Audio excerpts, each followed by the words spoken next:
1,20,000 গুলি যদি একটা জায়গায় ফোটানো হয়ে থাকে, প্রত্যেকটা বিল্ডিং এর গায়ে তো তখন গুলির দাগ থাকবে। গায়ে লাল রং লাগিয়ে পড়ে আছে, যখন পুলিশ যে ডাক দিচ্ছে উঠে দৌড় মারছে। 2013 সালের 5 মে স্বাধীন বাংলাদেশের ইতিহাসের একটি কালো রাত। সরকার বাহিনীর গণহত্যা আর তৎকালীন ক্ষমতাসীন সরকারের নৃশংসতা দেখেছিল পুরো বিশ্ববাসী। অধিকার আদায়ের দাবিতে রাজপথে নেমে লাশ হয়ে ফিরে যেতে হয়েছিল সেদিন অসংখ্য মানুষকে। সেদিনের অভিযানে তৎকালীন সরকার প্রধান শেখ হাসিনার ভূমিকা নিয়ে বিভিন্ন মহলে রয়েছে গুরুতর অভিযোগ ও বিতর্ক। একই সঙ্গে তৎকালীন ডিএমপি কমিশনার বেনজির আহমেদের ভূমিকাও ছিল প্রশ্নবিদ্ধ।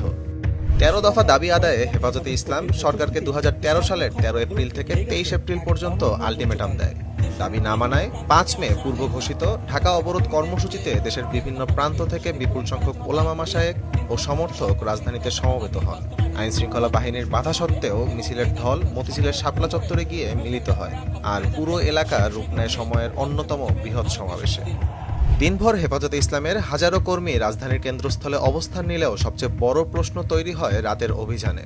গভীর রাতে পুলিশ, র্যাব ও বিজিবির যৌথ অভিযানে সমাবেশ সরিয়ে দেওয়া হয়। প্রত্যক্ষদর্শীদের ভাষ্য অনুযায়ী অভিযানের আগে এলাকা জুড়ে বিদ্যুৎ বিচ্ছিন্ন করা হয়। তারপর শুরু হয় দ্রুত অভিযান। সরকারি দলের গণহত্যায় মারা যান হেফাজতে ইসলামের অসংখ্য নেতাকর্মী। শাপলা চত্বর গণহত্যার পর সংসদে দাঁড়িয়ে উপহাস করেছিলেন শেখ হাসিনা, শুনিয়েছিলেন রাজনৈতিক স্ক্রিপ্ট। মানুষ মেরে সেটিকে নিয়ে রাজনীতি করাটা যেন ছিল একদম ডাল ভাত। শুধু তিনি নন, তার ক্যাবিনেটের মন্ত্রীরাও দিয়েছিলেন একই বয়ান। গায়ে লাল রং লাগিয়ে পড়ে আছে, যখন পুলিশ যে ডাক দিচ্ছে উঠে দৌড় মারছে। দেখা গেল লাশ দৌড় মারলো। গায়ে লাল রং লাগিয়ে পড়ে আছে, যখন পুলিশ যে ডাক দিচ্ছে উঠে দৌড় মারছে।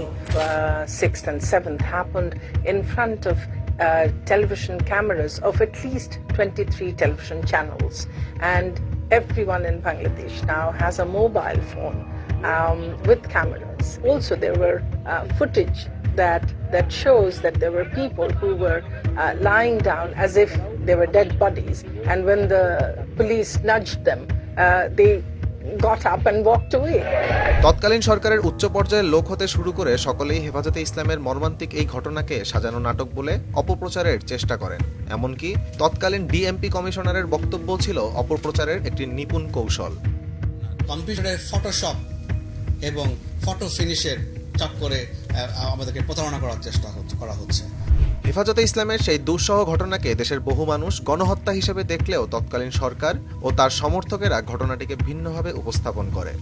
অভিযোগ আছে, ঘটনার প্রকৃত চিত্র সামনে আনার চেষ্টা করলে গণমাধ্যম কর্মীরাও চাপ, নিপীড়ন ও বাধার মুখে পড়েন। নিউ এজ পত্রিকার সম্পাদক নুরুল কবির এক সাক্ষাৎকারে সেদিনের ঘটনাকে সরাসরি গণহত্যা বলে অভিহিত করেন। হাজার হাজার হাজার হাজার এই গরিব মানুষকে, যাদের অনেকে ঢাকা শহরে চেনে নাই, পুলিশের তারা খেলে কোন রাস্তা দিয়ে কোথায় গিয়ে জীবন রক্ষা করতে হবে সেটা পর্যন্ত জানে না, কিংবা তারা যে বাসে চলে যাবে, এর মধ্যে অনেক গরিব ছেলে ছিল আমাদের কর্মীরা বলেছে তার বাস ভাড়া পর্যন্ত নাই। এরকম একটা অবস্থার মধ্যে একদিকে হেফাজতের নেতারা তাদেরকে এনেছে, অন্যদিকে এই কথাগুলো চিন্তা না করে এবং আইন শৃঙ্খলা রক্ষার নামে একটা অপদার্থ, অদক্ষ এবং নির্বিকার, নির্মানবিক একটা সরকার এদের উপর